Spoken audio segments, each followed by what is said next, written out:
आहे.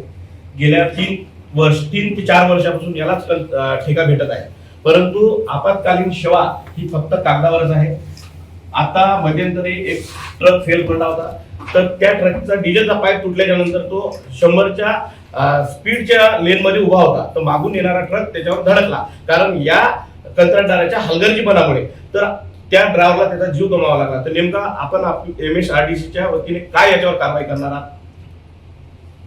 समृद्धी महामार्गाच्या कंत्राटाच्या नियमानुसार प्रकल्पाचे प्राधिकारी अभियंता यांनी रिकमेंड केल्यानुसार कंत्राटदारावर आम्ही पहिलेच कार्यवाही केली आहे आणि त्या कारवाईचा प्रस्ताव आमच्या मुख्यालयाकडे पाठवलेला आहे.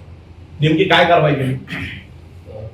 जी दंडात्मक कारवाईची शिफारस आहे त्यानुसार कंत्राटदारावर आम्ही 10 लाख रुपये फाईन केले.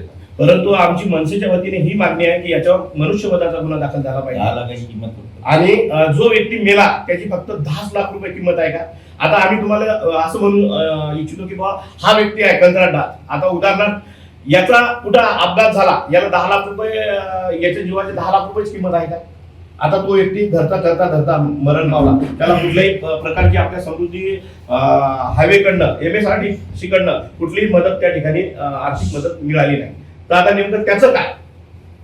MSRD याला जो मरण पावला व्यक्ती त्याला काय मदत करणार? नाही, तसं समृद्धी महामार्गावर जे अपघात होतात किंवा कोणतेही रस्ते अपघात होतात त्याच्यावरती जो काही वित्तीय मदत दिली जाते ती त्या संबंधित यंत्रणेकडून दिली जात नाही. तसा नियम नाही.